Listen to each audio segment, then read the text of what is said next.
गर्मी के दिन थे। घर में सब लोग पंखे के नीचे बैठकर पसीना बहा रहे थे। अचानक दादी बोली, बहू आज तो नारियल की कुल्फी बनाओ, नहीं तो मैं फ्रिज के अंदर चली जाऊंगी।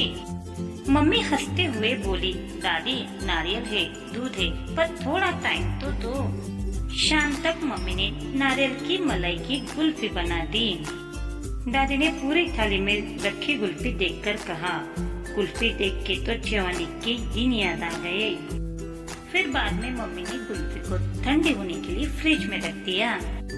अब शुरू होगा असली मजा, कुल्फी चुराने की प्लानिंग। जब से मम्मी कुल्फी बना रही थी तब से पता चल रहा था कि भैया कुछ न कुछ तो गड़बड़ जरूर करेंगे। फिर सबसे पहले भैया की ही बारी आई, क्योंकि भैया ने बोल रखा था कि सबसे पहले मैं ही जाऊंगा। सबसे पहले आया भैया, कहता है बस एक ही टुकड़ा खाऊंगा, वो भी चम्मच से। पर अगले ही 5 मिनट में 3 पिक्स उड़ चुकी थी।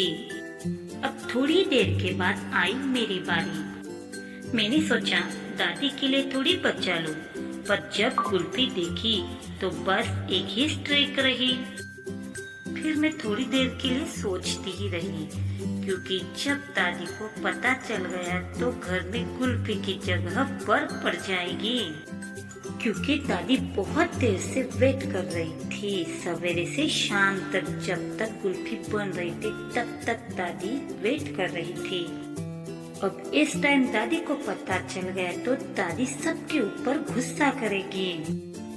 ये सोच कर भी मैं इतनी घबरा गई थी, क्या बताऊँ आपको। और बस कुछ ही पल में दादी की एंट्री होने वाली थी। अब हुई दादी की एंट्री और दादी ने फ्रिज खोला।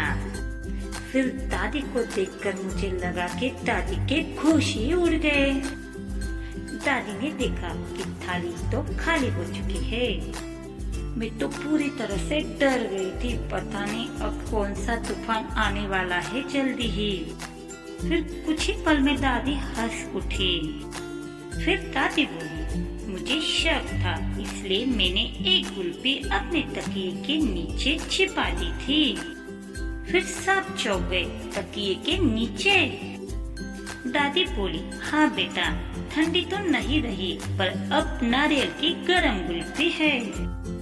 फिर भैया बोला, दादी अब उसमें कुल्फी नहीं नारियल की खीर बन गई होगी। फिर पापा बोले, इतनी गर्मी में कुल्फी को भी नींद आ गई होगी।